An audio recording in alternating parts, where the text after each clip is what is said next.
was victorious as often as he was, there would be an impromptu gathering of folks, and a motorcade procession would begin with Ray leading. And they would ride for blocks, going up 7th Avenue, and the horns tooting. Ray was Harlem, and Harlem was Ray. Ray's appeal was also universal. He was a showman, a ham, a flashy dresser, and a soft touch who looked good at whatever he did and wherever he went. Although the word entourage was not coined just for him, Robinson's followers certainly fit the definition. When he went to Europe for the first time, he took along a hairdresser, a valet, a golf pro. He wanted to be a champion. It was important for him to be a champion. It was important for him to be liked. And I imagine that's why so many people were around him. And what they'd like to be around most was his pink Cadillac. There were days when Ray would get in his pink Cadillac and just sit in it, and people would just want to touch it.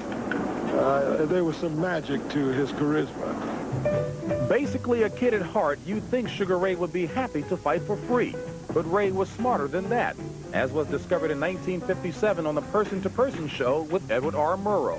You give me the impression that you rather enjoy your work, is that right? No, just the opposite, Ed. I've never enjoyed boxing.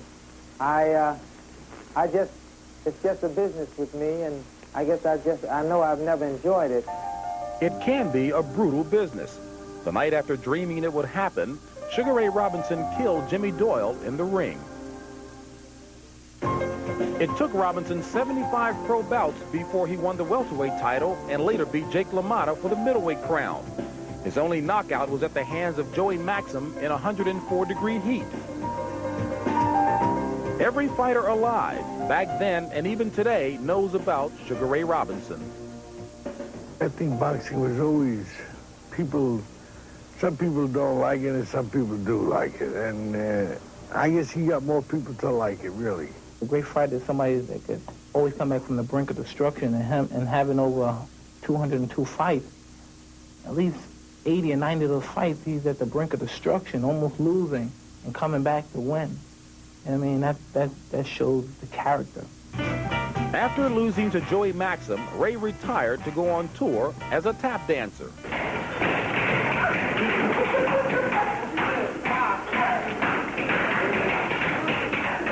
After a 22-month layoff, Sugar Ray returned to boxing out of love for the sport as well as a need for money. But he was now almost 34 years old and not the same. Still, he went on, beating Bobo Olsen to regain his middleweight crown, losing it to Gene Fullmer, and then coming back to reclaim it from him. He lost it to Carmen Basilio. Their rematch was anxiously awaited by the media. Carmen, and all the excitement after the weigh-in, just one question. I've polled 10 sports writers from around the nation here. 9 of them picked Sugar Ray to win by a knockout tonight. What's your answer to that? 9 of them are wrong. Thank you, Carmen. Thank you. 9 of them were right. He beat Basilio that night in 1958, but lost the crown again in 1960. I would like to end this career with a great climax if I possibly can. If I can regain the middleweight championship for the 6th time, I most certainly will then say it's been a very wonderful career, and thank God and all the wonderful people who've prayed for my success. Sugar Ray never won that title again. At the age of 44, he was fighting kids in their 20s for $500 purses. In December 1965, Sugar Ray Robinson retired. They held a night in his honor at Madison Square Garden in the same ring where a quarter-century earlier he got started on his fabulous career. He was the best fighter I ever saw. And I've been looking at fighters for 55 years.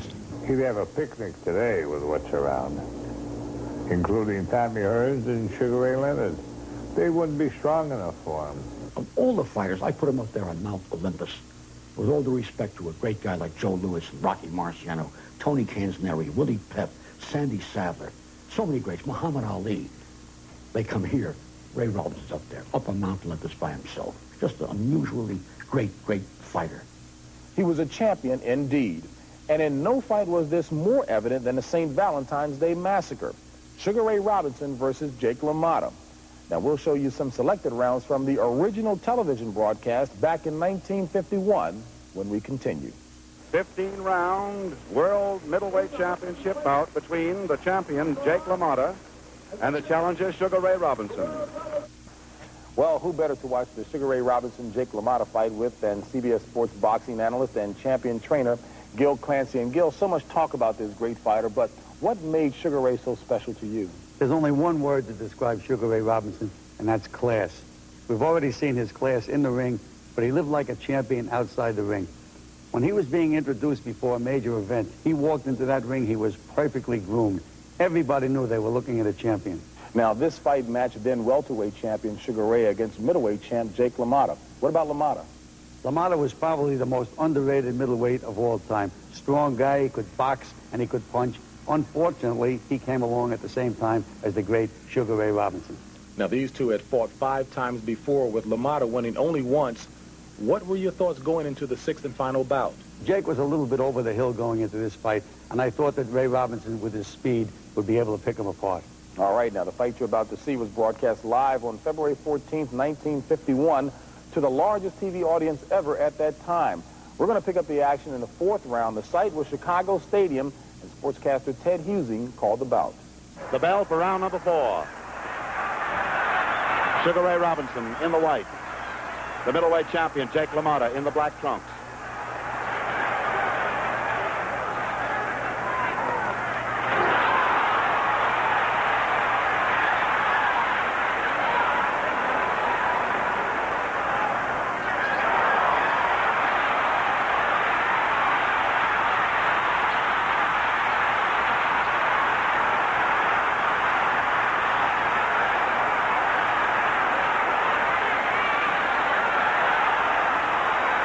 Slightest trickle of blood appears just inside LaMotta's right nostril. Robinson was a fury then, looking for the KO.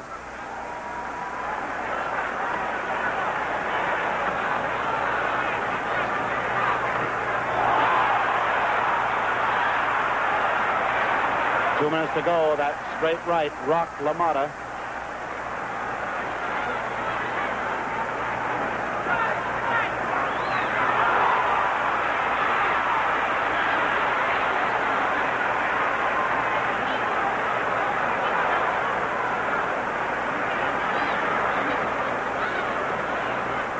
Robinson is also bleeding slightly from both nostrils.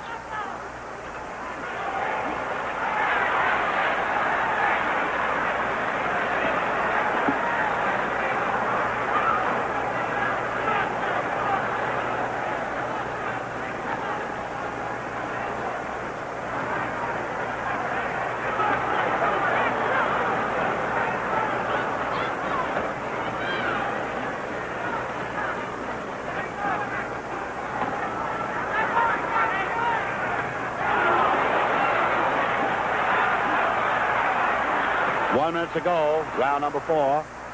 And now Robinson's beginning to use combinations of punches, including the bolo, as well as the jabs and the hooks. LaMotta keeps boring in.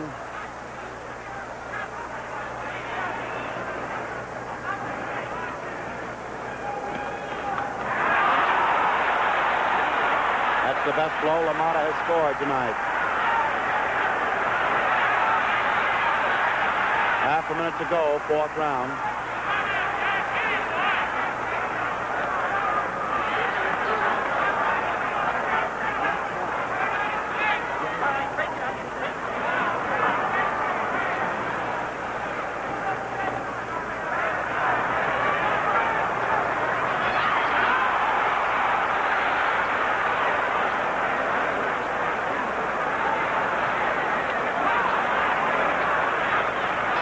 There's the bell ending round number 4. An exhibition of the aggressor and on occasions the counterpuncher.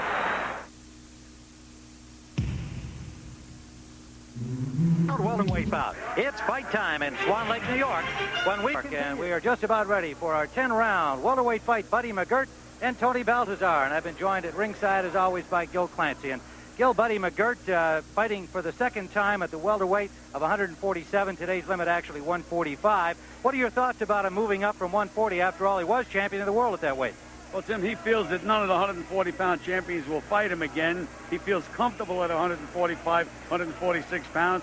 He thinks he's more efficient at that weight, so there's nothing wrong with it. Well, I know he also kind of hopes that he'll get another shot at Meldrick Taylor, the man who took his IBF junior welterweight crown away from him. Well, you know, that's his goal, to fight Meldrick Taylor again. But his spies, you know how the fight game is, his spies tell him that Taylor's going to move up, so he's getting there ahead of him. All right, well, McGirt is there as a welterweight against Tony Baltazar today. And our roving reporter at the fight scene today, James Brown, is in the McGirt locker room. James?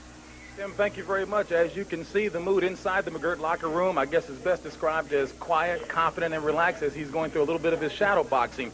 Now, I've been in here the past 45 minutes, and those who are close to McGirt say that his pre-fight routine hasn't changed at all. A little light rapping with some of his entourage, listening to some music right now, he says, which soothes him in preparation for the bout. The music is courtesy of Heavy